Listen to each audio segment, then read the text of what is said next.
The number of children in England who are entitled to free school meals has risen significantly during the pandemic.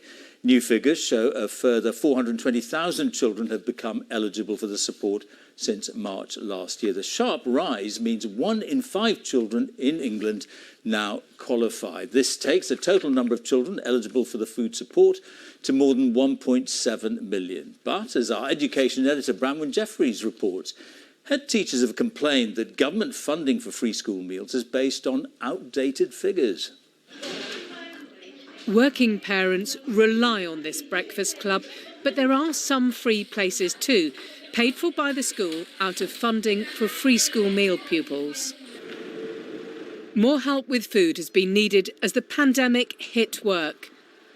Tracy is one child on free school meals. The school has provided extra lifelines. Oh, lots of oranges or fresh fruit. Thank you. Cheers. Thank you very much. It makes a big difference because now we're on universal credits. That's a help. But once you paid all your bills and everything, there's really not a lot left to last the whole month. Start with 1. Many children have lost learning in maths, but the school is also worried about their ability to learn. For many children, like Sophia, the pandemic has been hard emotionally. I was feeling like really lonely and sad all the time. So I came back for the last couple of weeks and that was really good. That was great. So it was really good that they had people in when they needed to. With some parents losing work, many more children are qualifying for free school meals. Eventually, that will bring extra funding. But for now, the cash is being based on numbers from last autumn.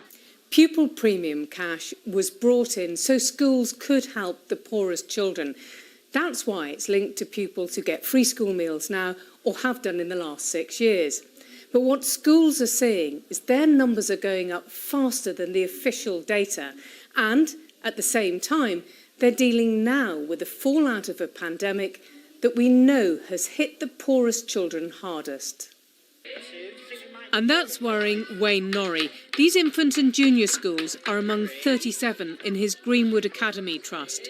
Across all the schools, the delay in funding leaves a £400,000 hole in his budget, enough for 10 family support workers.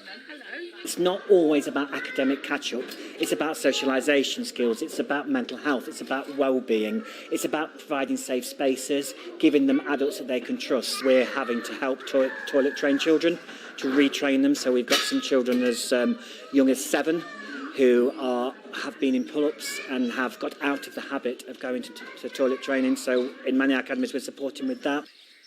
Schools are trying to rebuild children's lives. The government said pupil premium funding will go up to £2.5 billion next year, with most schools expected to see an increase. Bramwyn Jeffries, BBC News, Corby.